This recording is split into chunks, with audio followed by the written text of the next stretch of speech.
Like everybody, our minutes are really precious, and I know we're all very busy, so we'll kick off this afternoon's workshop.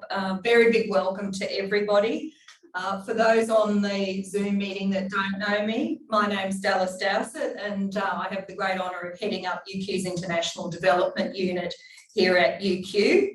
And for my sins, I also carry responsibility for implementation of the Global Development Impact Plan, which UQ launched last year, and that includes the initiative of the Global Development Hub, under which this workshop's being delivered as one of its initiatives. Can I open the workshop by giving my acknowledgement to the traditional owners of the land on which we gather and acknowledge their custodianship of the lands that we occupy.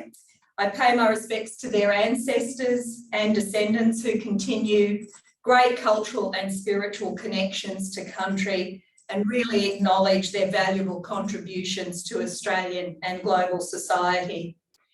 It is my great pleasure to have two wonderful colleagues join me this afternoon for this workshop. And they are no doubt experts in the field of research and development. So really delighted to have both Greta and Tom joining us for this event. I might give Greta and Tom a very brief introduction and coverage of their background so that you two understand the expertise they bring to the workshop. So firstly, Dr. Greta Nabs-Keller. Greta's a senior specialist in defence research at UQ.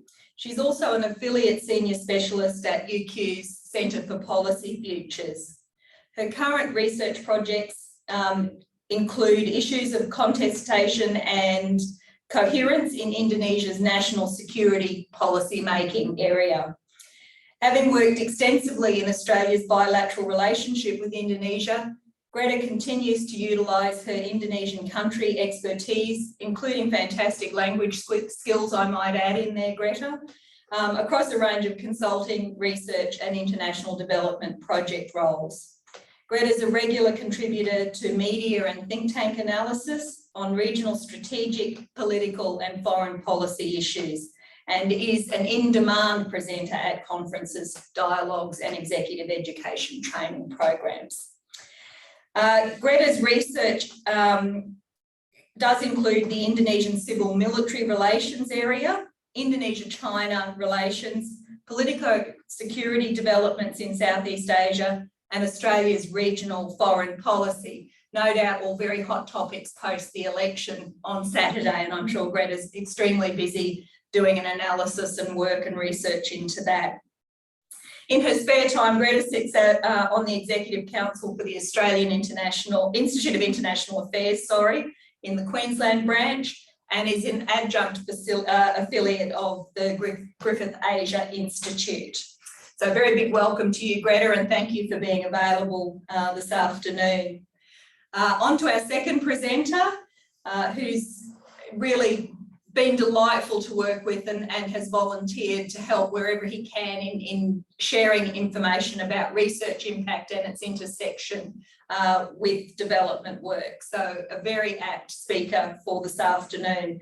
So Tom Court is the Research Impact Coordinator in UQ's Research and Innovation portfolio. He's responsible for driving research impact literacy across UQ as an institution, and along with the development and implementation of best practice in tracking, measuring and reporting on research impact. And these things are really, really important in both the research space and the development space. Tom leads initiatives which encourage the communication and celebration of research impact and leads the coordination of UQ's impact reporting and government submissions. In addition to this extensive portfolio of work, Tom will be leading the coordination of UQ's submission to the upcoming engagement and impact assessment due in 2024. So we can see a lot of this is going to come about how we report and celebrate and acknowledge and capture, most importantly, the information that sits both in research and development and how those things intersect. We've got two really knowledgeable and engaging presenters, and I really look forward to hearing their presentations, as well as encouraging the audience to submit their questions and comments through the Q&A function on Zoom. So I'd now like to hand over to Greta, and really looking forward to hearing what you have to say, Greta. Oh, thank you very much, Dallas, for the kind introduction, and good afternoon to our listeners and participants today. So I'm going to talk about the relationship between research and global development impact, and how specifically engagement in global or development or international development projects as a UQ researcher can both enhance your research and achieve improved development outcomes. But first of all, I'm mindful that people have, mixed backgrounds that are probably listening today, and they're a mixture of researchers and professional staff and beyond. But what do we mean by global or international development? Now, we can think of economic growth, improving living conditions, alleviating poverty, and we're all aware of terms like, lowered LDCs, lower developed countries, middle income countries. But international development, of course, over the decades has grown into a distinct area of research and practice. It's informed by shifting intellectual currents, international political and economic imperatives, and human development, and increasingly global environmental challenges. Next slide, please. If we turn to the SDGs, many of you will be familiar, at least in broad terms, with the UN Sustainable Development Goals. And as you can see, they pertain to a wide breadth of human development and environmental and economic and poverty alleviation challenges. So this is the international community's commitment to global development, and I guess it's best represented in those SDGs, and that certainly guides the work and the programs of our donors. So just a little bit on UQ and UQ's activities in the global development space. I'm actually a senior manager at UQ International Development myself, and many of the activities take the form of short courses, focus on professional skills, development and leadership. Certainly the Australian funded courses build linkages between Australia and the governments and the private sector and the universities and the NGOs and civil society sector in countries, our neighbouring countries, and across the broader Indo-Pacific. UQID, International Development, is also engaged in the provision of advisory services and technical consultancies. And as I said, many of these activities form part of Australia's bilateral aid development partnerships with countries across the Pacific, Southeast Asia, South Asia, and parts of Northeast Asia, including Mongolia. Of course, in terms of the Australian government, it's certainly the Pacific Island countries, PNG, Solomon Islands, Vanuatu, and beyond, and Southeast Asian countries, particularly Indonesia, although Indonesia is increasingly affluent, of course, but still a whole range of capacity building imperatives there with Indonesia. So outside of Australian aid and foreign policy context, which is mainly, as I said, Department of Foreign Affairs and Trade. Some of you will have heard of AusAid, which subsequently was merged into DFAT, Foreign Affairs and Trade. But there are also other Australian agencies engaged in development work, the ACCC, for example, Home Affairs, and many more. But some of the key donor agencies in the international space include the World Bank, the Asian Development Bank, the United Nations, the International Monetary Fund, the Pacific Community, and of course the German aid agency, GIZ. There's many more. So UQID is leading university development unit, and UQ researchers across many disciplinary areas are involved in short courses and other advisory programs. In particular, the short courses are designed to build the professional development skills of government, NGO, university, and private sector personnel across the Indo-Pacific region. As a researcher, it's important to realise that your particular discipline is not divorced from global development objectives. You do not need to be a specialist in international development, for example, for your research and skills to be of relevance to international development programs. Your expertise, regardless of whether it is in international relations, law, engineering, business, psychology, health, finance, economics, public policy, disaster risk management, tourism, communications, agriculture, infrastructure, environment, and climate change science, they can all contribute to international development objectives. So why should you get engaged? Well, surely international development activities cannot directly benefit your research or enhance your research impact, but in fact, the relationship between research and global development practice is mutually reinforcing and is non-linear in process. And I'll explain what I mean a bit there. Research can inform global development policy and practice, but equally the unique insights provided by development practitioners, and of course, if you're a researcher engaged in UQ international development activities, you are acting, of course, as a practitioner. The development practitioners are direct participant observers in short courses or project consultancy activities. This can add valuable nuance to your research and challenge accepted orthodoxies in the scholarship. And it's something I'll pick up on in a little bit later in my case study. The other thing I note, and I know Tom's going to pick this up subsequent to me in his presentation, but obviously the higher education research ecosystem is undergoing change. I'll have the next slide, please. A number of factors are driving academics, and the next slide again, sorry, are driving academics to better consider the translation of their research findings and the broader impact of their research on policy and practice, including social, environmental, and economic outcomes. And you'll see that link there on the slide with the Australian Research Council definition of research impact. And that's increasingly shaping the higher education sector. And those of you who are in research roles, you'll be aware of your KPIs, and there's specific areas around policy translation, impact, and engagement now. Go to the next slide, thanks. So as a researcher involved in international development programs, I'd sum up the benefits as the following. Knowledge, the challenge to Western-centric constructs, bias, and the ability to stimulate ideas and new hypotheses by being involved in global development work. Networks, your involvement in international development project means access to expanded networks across countries. So many of the short course participants I mentioned, for example, are regional government personnel.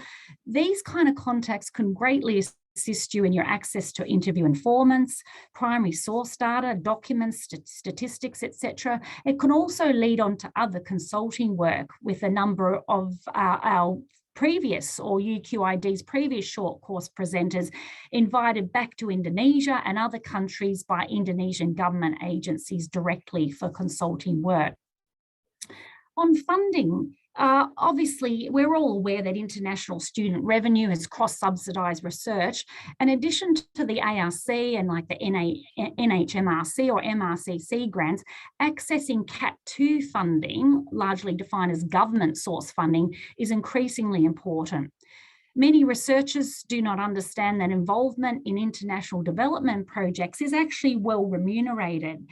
That's funding, and I speak from personal experience, that can go into your academic consulting account, and then you can utilise those funds then for conferences, essential fieldwork trips, or indeed hiring a research assistant, which is something that I'm looking at presently.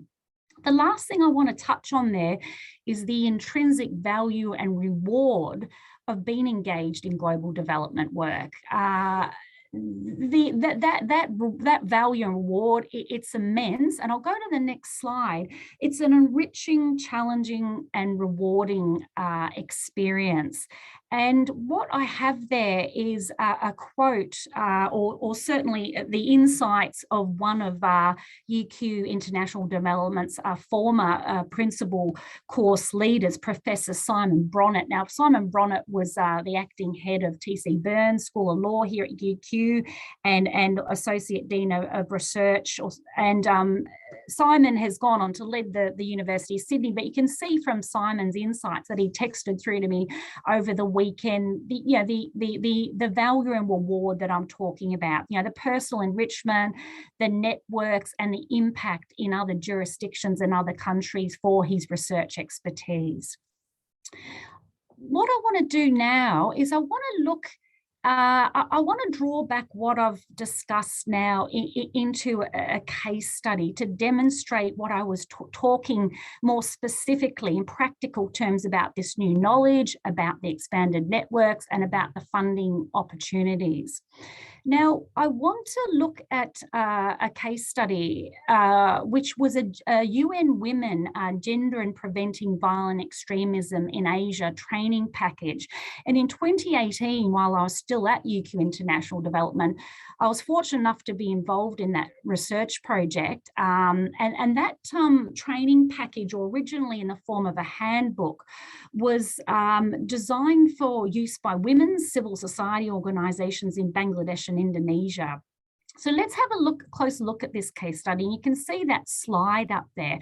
I talked about new knowledge and I talked about Western-centric bias. And I must say my experience in that UN Women project, even as an Indonesianist, of decades, it challenged some of my own construct and ideas around key terms, including extremist, terrorist, or radical.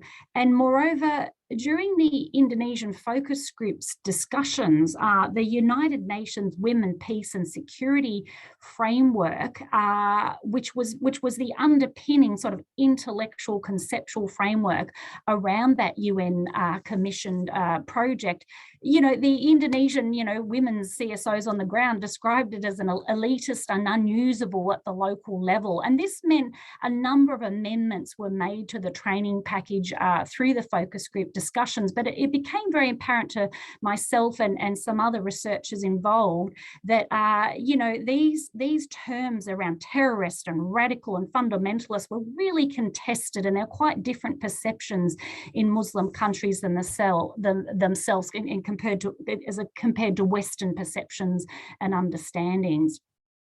The networks. I want to mention something about the networks.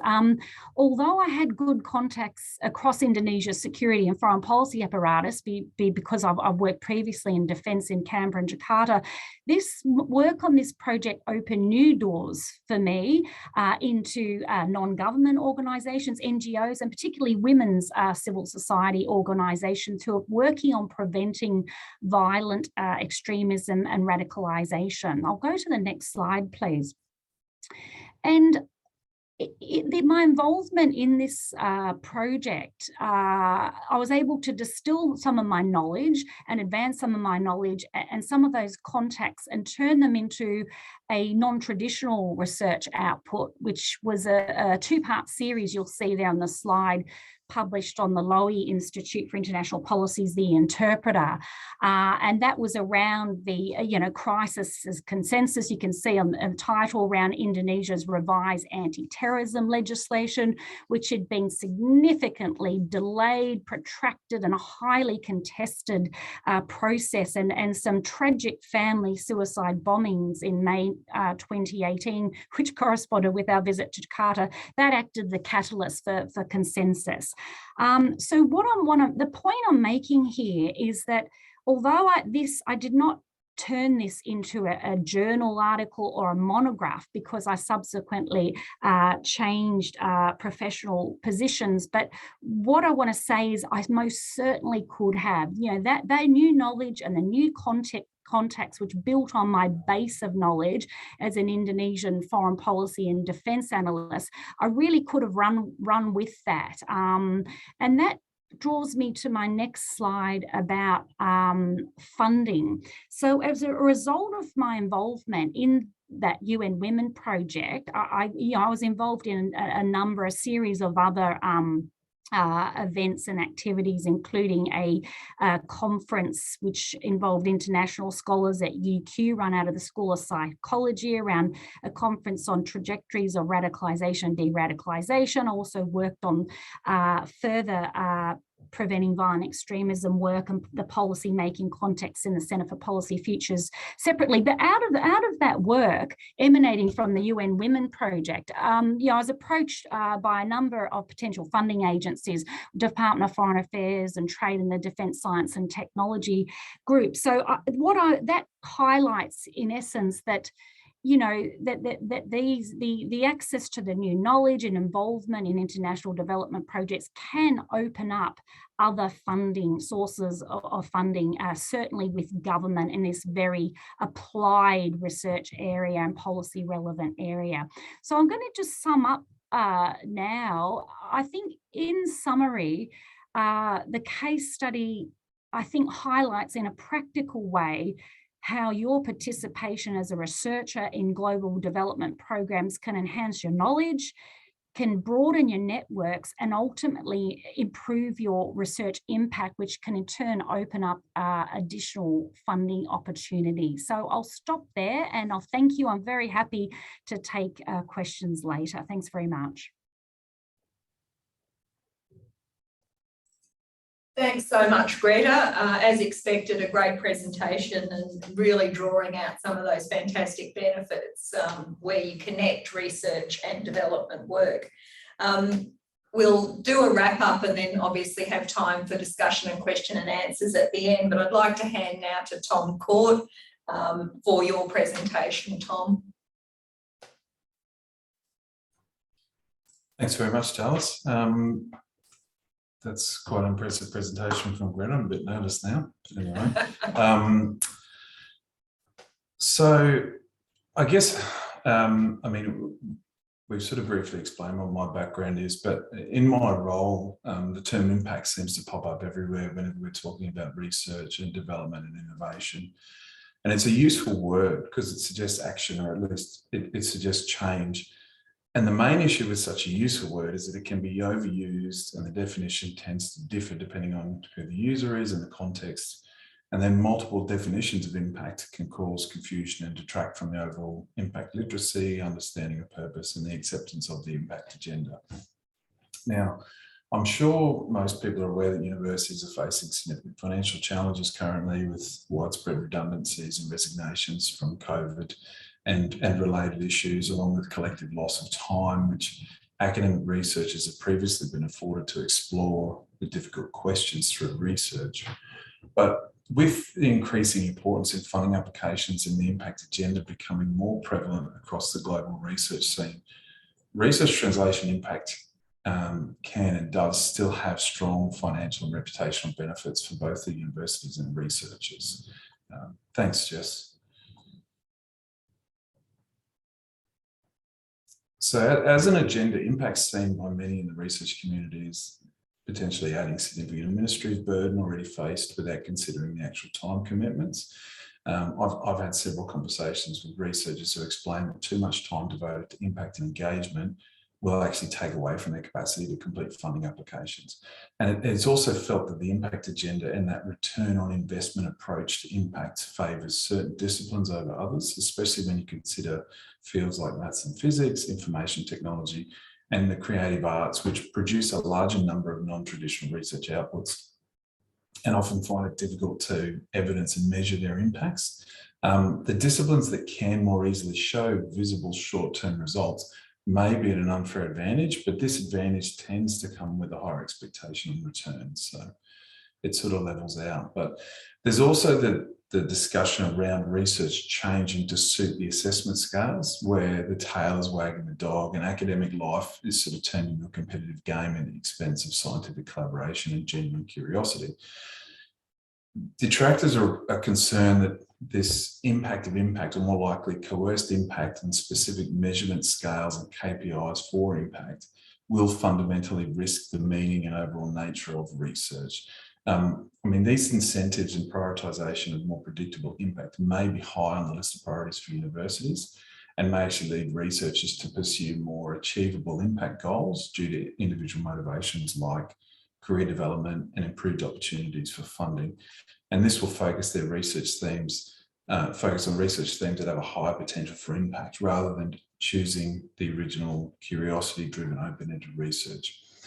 But universities and their research communities are still in a prime position to explore complex global problems, even with all of these other things happening, especially in collaboration with internal teams like global development.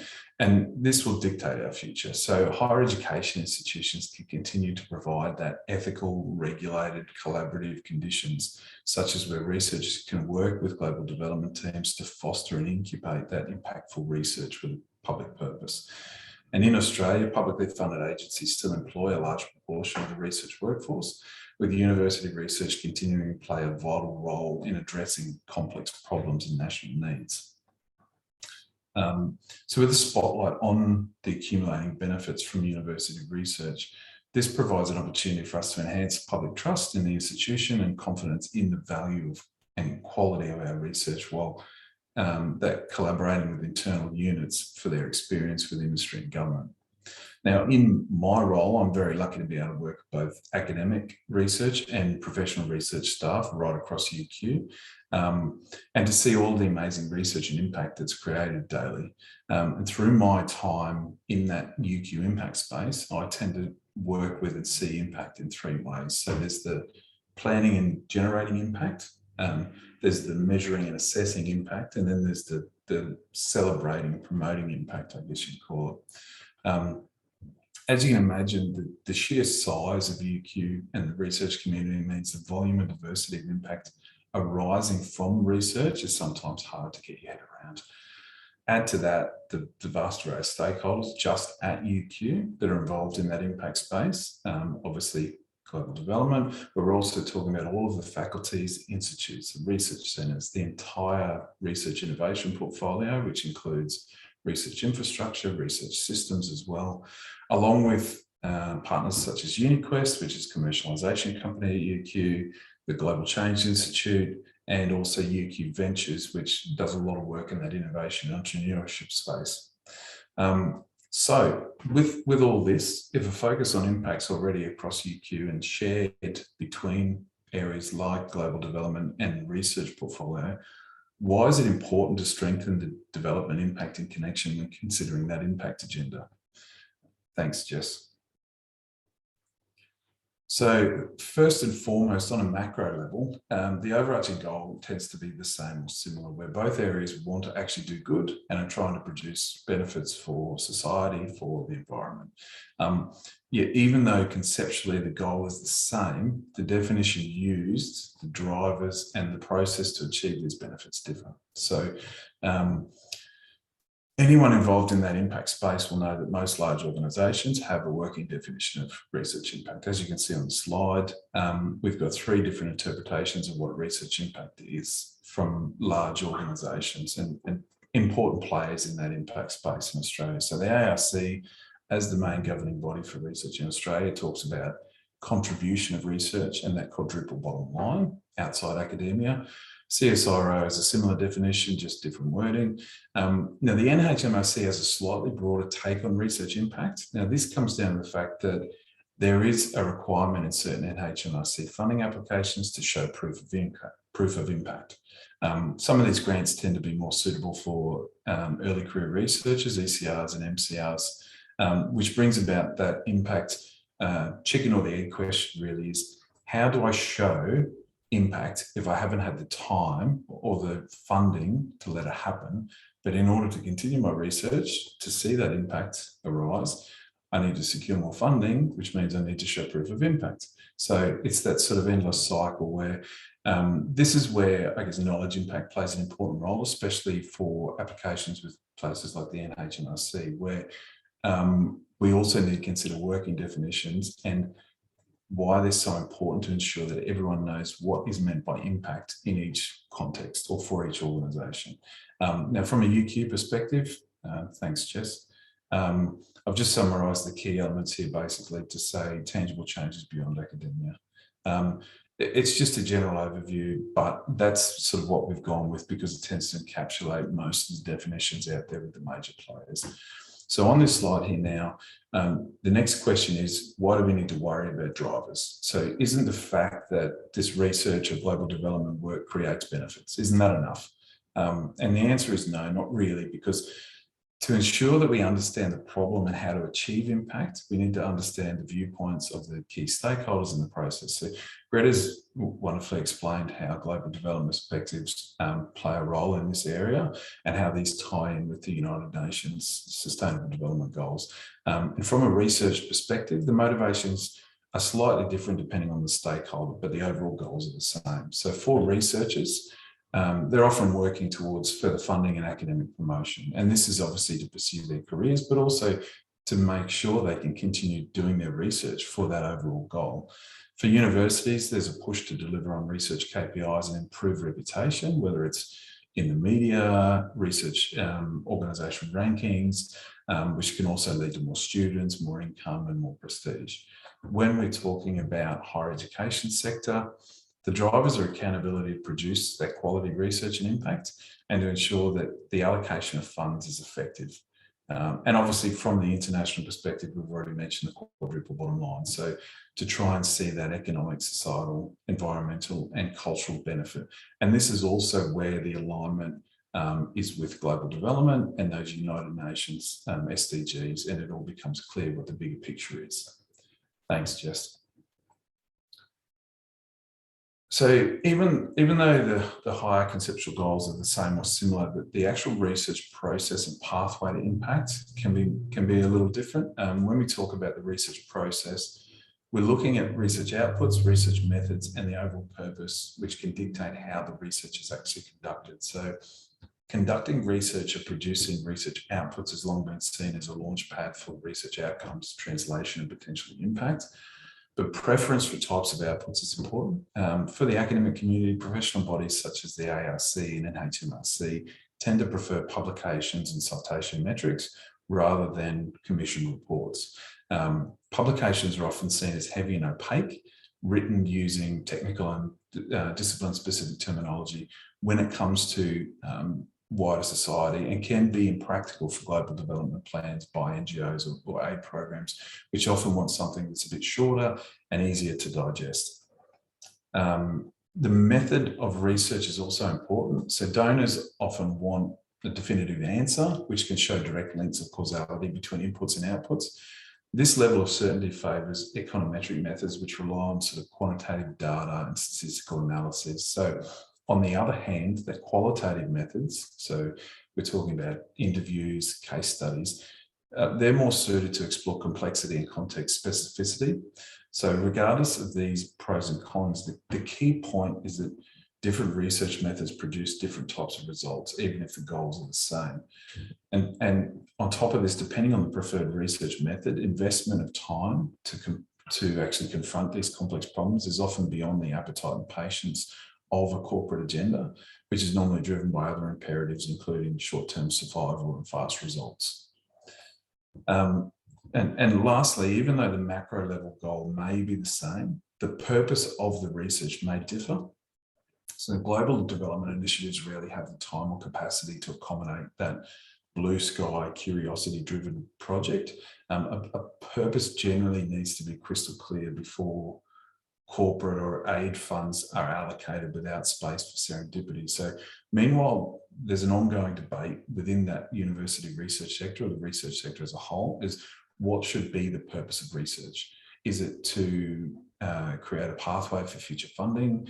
Is it to spend the taxpayer money more effectively and efficiently? Should it provide a platform for citizens to have a voice? Is it to demonstrate impact? Now, there's no right or wrong answer, and answers don't need to be mutually exclusive, but this does suggest that there are multiple reasons as to why research should be conducted, and uncertainty doesn't necessarily bode well for the corporate sector. So the research sector has begun to question alternatives to those inward-looking academic measures of success, which are largely based on grants, publications, and citations. With that increasing competitiveness for funding, there's a timely reflection as the main audience that generally cares about H-index and publication metrics are actually other researchers. So this type of disconnect over purpose can lead to frustration on both sides, where research produced doesn't necessarily meet the needs of industry and NGOs, but may also prevent potentially impactful research being utilised due to the inability of stakeholders to integrate those findings. So despite the difference in drivers and processes, there are clear similarities between the two agendas. Obviously, the overall goal of beneficial impact, but also that drive to show value for money and return on investment in a time where there's increasing public spending cuts. So where to from here? There's been a push in Australia for a review of the engagement impact agenda as part of the EI 2024 submission. A consultation was conducted by the ARC, which included feedback that the previous EI assessment didn't fully capture the complexity of research for development purposes when considering aid programs and donors and NGO funding.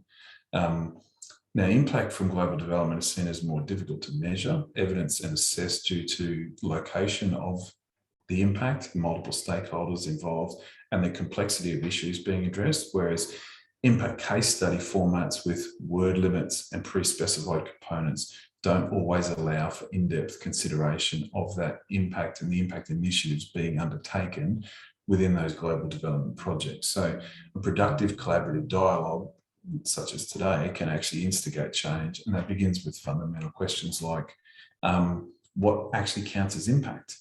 Who genuinely benefits from the research? And then also look at an extrapolation of impact pathways to try and predict how the intended impact will affect local communities and map out potential solutions. So there's always going to need to be room for compromise between that academic need to publish and the ever-changing corporate sector.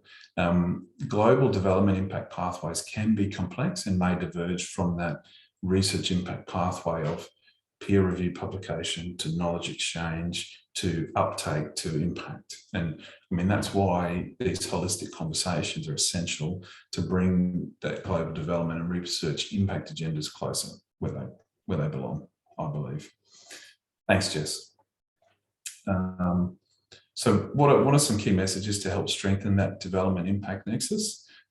Firstly, all types of impact are important. I always stress that types of impact aren't exclusive and that impact can be subjective depending on the viewpoint. But impact is impact. As explained in the shared goal is to create impact, which benefits someone or something, and the attribution of types is secondary. Impact goals can also be interpreted differently depending on the time frame and the budget of the project or initiative. So certain types of impact are extremely difficult to achieve within a set time scale of a single global development project. And this can also be problematic to attribute impact to any singular piece of research without consideration for research completed beforehand. So for clarity, there needs to be an agreement over a working definition of research impact as well, how it can be measured and what types of evidence can be provided in support.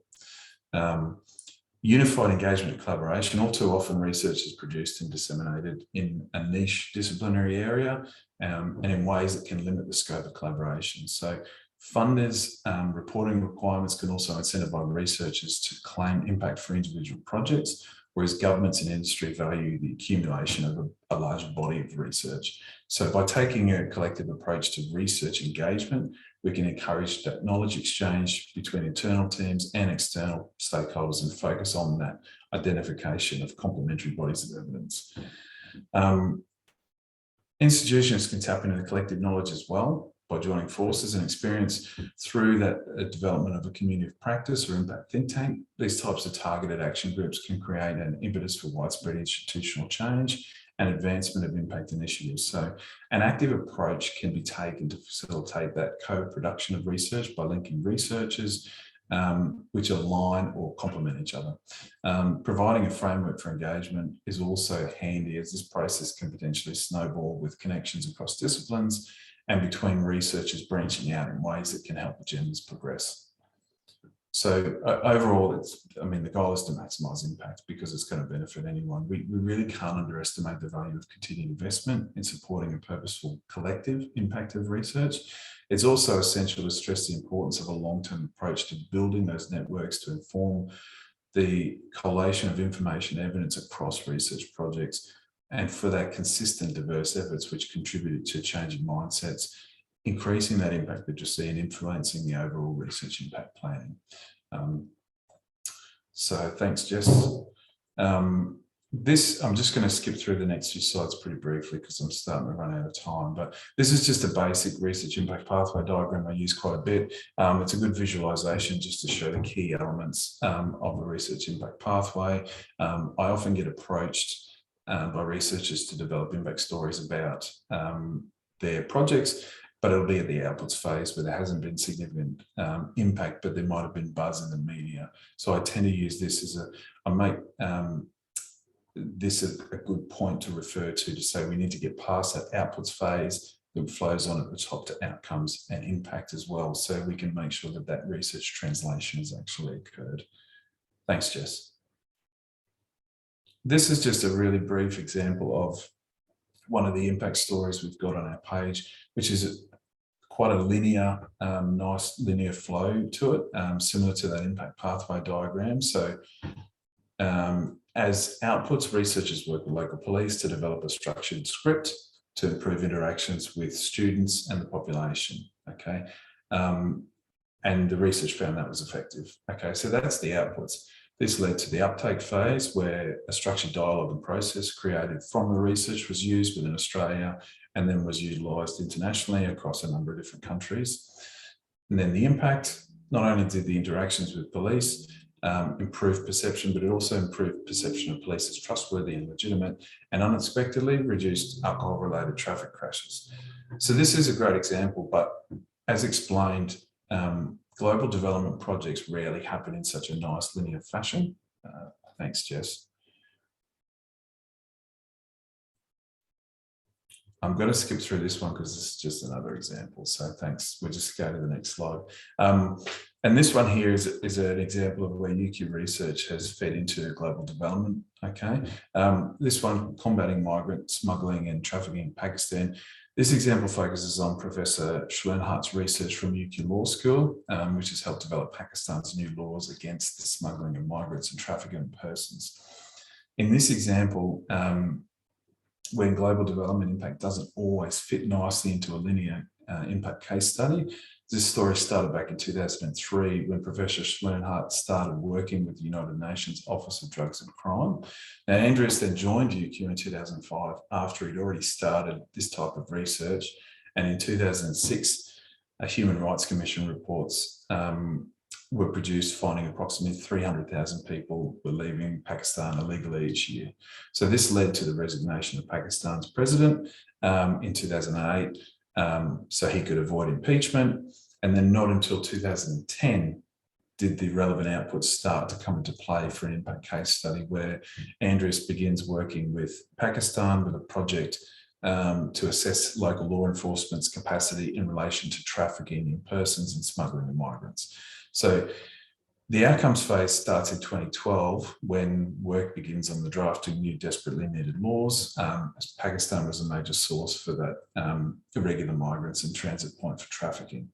So looking at the impact, so that end of that impact pathway, these new Pakistan laws regarding trafficking in persons and smuggling of migrants were finally passed in 2018, which has enhanced international cooperation and safeguarded the rights of the victims of trafficking and enabled the Pakistani law enforcement agencies to effectively investigate and prosecute these crimes. So this is where the global development projects that are seeing huge, significant far-reaching impact don't always fit into that nice little template of an impact case study. And sometimes it can be difficult to report on all of the impact that projects like this are having.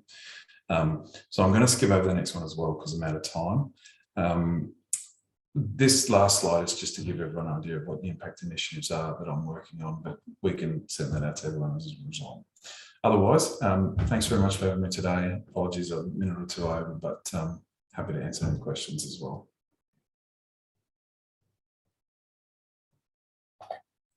Thank you so much, Tom. That was fantastic. Look, just three, I think, quick summary points from me to bring the two presentations together, and things that I found, I guess, really heartening to hear the similarities and the connections. So both Greta and Tom highlighted the financial, reputational and engagement benefit of the work that we do. And we acknowledge that we definitely need to have consistent frameworks around how do we bring those things together, recognising that we may need different timeframes in order to report or capture those impacts. So I think they're things we know, but to hear it encapsulated in both your presentations and to bring that out, I think is really important. There's no doubt we've got so many challenges in the landscape ahead of us. Not only in terms of the funding environment we're all working in, but in terms of expectations. And I guess, how do we help shape those expectations, and can we do better work at shaping them if we're working together and collaboratively internally and as a collaborative university with others in the higher education sector? So I think that was the second point that really I honed in on. And then I'm really keen to explore more about how do we really build the relevance of research, and how do we really easily translate it for the layperson to make it applicable in their world. I often think when I open a research report, because I'm really interested in, people smuggling out of Pakistan, for example, I glaze over after the first paragraph because it's written in researcher speak rather than the translation speak. So that's something I think getting much better at that, capturing, measuring and telling the stories that resonate with the layperson, I think is going to be critical for us. So we've got some questions, I think, that have come in online, and happy to hear from both of you in response to the questions, unless it's really aimed at one or the other. We'll start with Karen, just because Karen's got her hand raised. Sure. Karen, would you like to turn your mic and camera on and ask your question? Yeah, thanks, Greta and Tom, so much for those presentations. It was wonderful to hear your insights on this. I guess my question that kept kind of swirling around in my head, which is probably a bit controversial and a little bit blue sky thinking, but I'd love to get your thoughts on this. Should we, even being at UQ and in a Western country in the global north, actually even be doing research in the global south? Wouldn't it be better in some ways to decolonize our research, which COVID's really kind of shone light on, when lots of projects and colleagues in the hallways nearby, their projects have fallen over because they're really just parachute researchers going into communities, extracting knowledge and holding that knowledge, in our institutions in the global north, and not actually having that development impact, which raises these questions. Should we even be doing development-based research in these communities? Or are there other ways that we could, to enhance more development impact and strengthen that development impact, do research completely differently?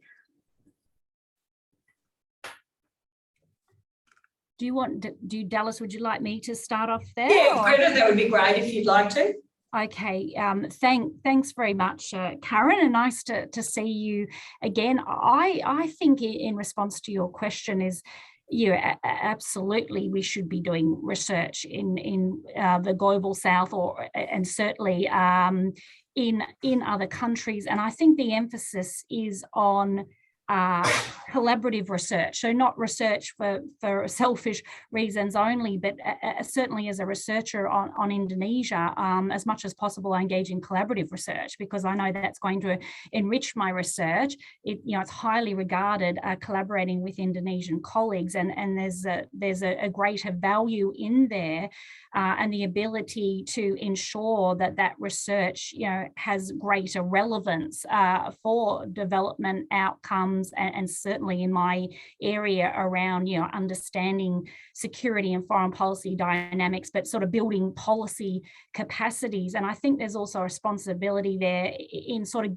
giving something back and working with Indonesian colleagues, or indeed anywhere that you're working in the global south, around institutional building and sharing your expertise and promoting those links, which in fact I certainly do in my own research with UQ, and I'm constantly approached by Indonesian colleagues for UQ to, deliver professional development seminars or provide specific advice, or technical advice on things. So yes, I think absolutely we should fundamentally, particularly as Australians, should be engaged with our region and working with colleagues in government, in the private sector, in NGOs and civil society and universities in our region, yes.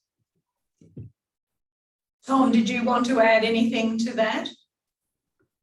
Greta's answer was fairly comprehensive, but yeah, look, I mean, global development projects, I guess after recent COVID and everything like that you mentioned, I think diversification is important, but with Australia having so many close neighbours with regards to a lot of these projects, that collaboration effort that Greta stressed as well is even more important. And I think considering the diversity in the population in Australia as a whole, and also considering that we are so close to so many of these projects, I think that collaborative effort to continue the global development projects and the global development research is essential, because it also feeds into a number of other projects and creates that sort of global landscape for research and knowledge exchange.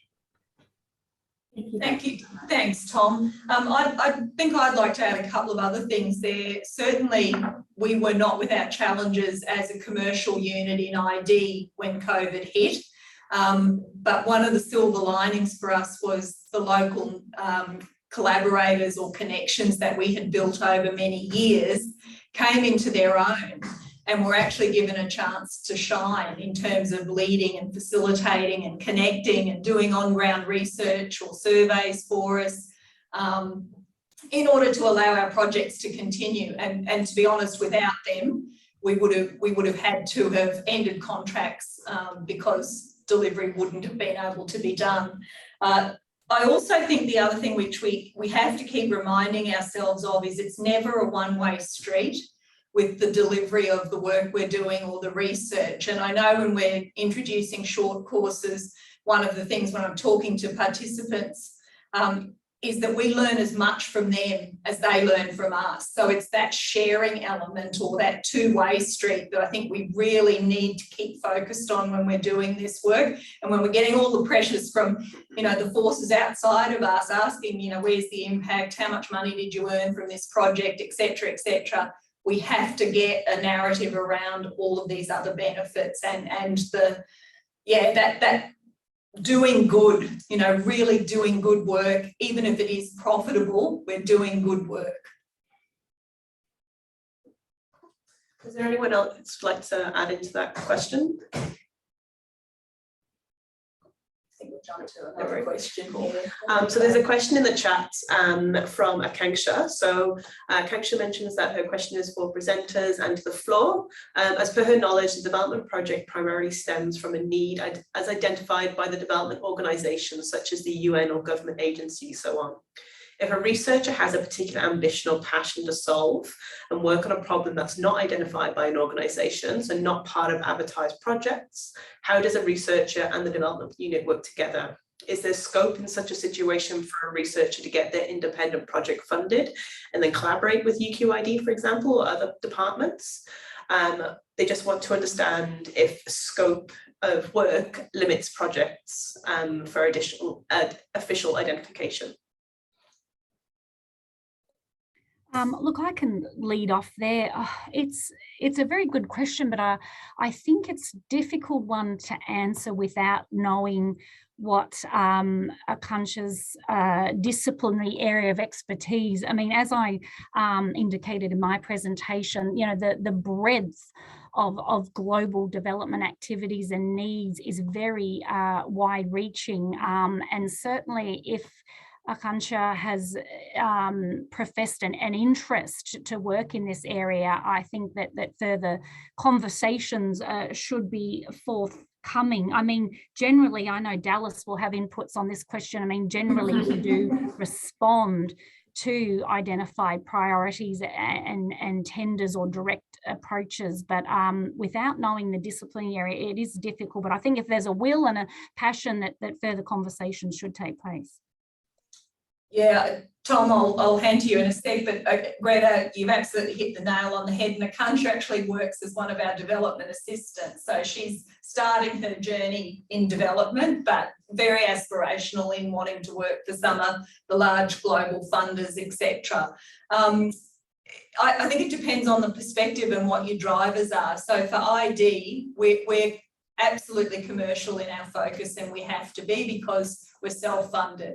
So we live and die by the projects that we bring in, and those project opportunities for commercial return for us, as well as achievement of the development outcomes and impact, come largely from competitive tenders that are put to market. So we work in response to those commercial opportunities.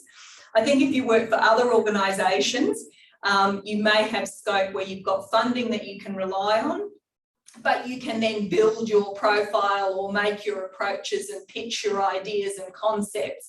And ultimately, we would like to see this nexus between development and research build so that we can be taking some time to pitch the research work of the university or individuals and really try and flag the interest of some of those larger funders so that they see UQ as the place to come with an opportunity for where they want to allocate that funding. So I think it's a great question, Akansha.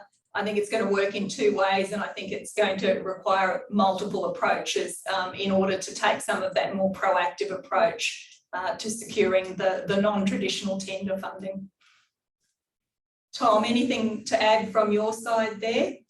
Yeah, maybe just to come at it from a different approach, more a theoretical, conceptual approach, I guess. I mean, the big thing is that, like you've sort of explained, a lot of it is dictated by funding and projects that are lined up ahead of time. But I mean, if there's a genuine interest, I think this is where a lot of that co-production engagement comes into play, where you're chatting with the stakeholders, you're chatting with end users and people involved in that area of research, where if you're interested in it, there's going to be other people interested in it, most likely. So it's that connection with the wider population around whatever the topic is, and finding your tribe, find the people that are on board as well and that are really interested, and then trying to work with them to show the funding bodies, the governing bodies, or the research leaders that this is important and it will actually have benefits to the wider society or potentially environment, or whoever the interests will actually benefit. So that's more a conceptual take on it. It may not be overly helpful, but that tends to be the way we would sort of recommend for people, if there's something that they just haven't been able to find funding for in the past, is to make sure you work with the end users and almost reverse engineer those projects and funding. Thanks, Tom. I think it's incredibly valuable to look at it from all of the different perspectives, because we are going to have to find other ways to generate, I guess, our reputation and our standing with other funders to bring about different opportunities beyond the commercial to market ones.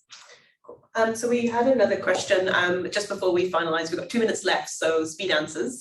But our question was quite related to what Akansha's question was, but specifically bringing the Global Development Hub into the mix, I guess. So the question is related to the process and procedures for the Global Development Hub with regards to researchers.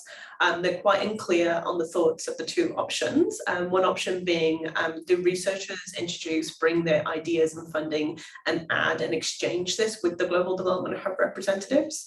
Or is it the way where researchers contact the Global Development Hub in the first instance and share their ideas, propose for funding, and share their research impacts with the hub directly? So I think it's fair to, if you don't mind me jumping in and answering that. So I think definitely where the hub can come into trying to merge all these different opportunities is in this space. It's going to be a conversation to start with. There's no one clear answer. Both the examples that you've given there are definitely options. So we don't know what stage people are in their processes. So if you already have an idea, you already have funding, you already are in the mix, and you want to be involved more with the hub is more of a conduit. So the hub will never own your work, it'll never own your ideas, it'll never own your funding. The hub is more of a conduit where we can try and connect you to the expertise that exists at the university. So It's trying to connect you in with other people within the field of interest who may be able to contribute to the ideas and research and funding you already have, to try and gear that in if it's already just a research impact project, to try and find out if there are any possible ways of creating a research impact and global development project as an outcome. So instead of, as Tom explained earlier, instead of just having those outcomes, you have then outcomes, impacts and the connections. And the connections that come from that as well. But it's also a way as if you just have the research at the idea and you don't yet have the LinkedIn funding, it still then connects you with people who may be able to support you in that. So it's trying to connect you with expertise, including the UQ International Development Team, as well as other experts around the university, to create a way as a conduit for you to flow through, as opposed to actually owning any of the work that you do.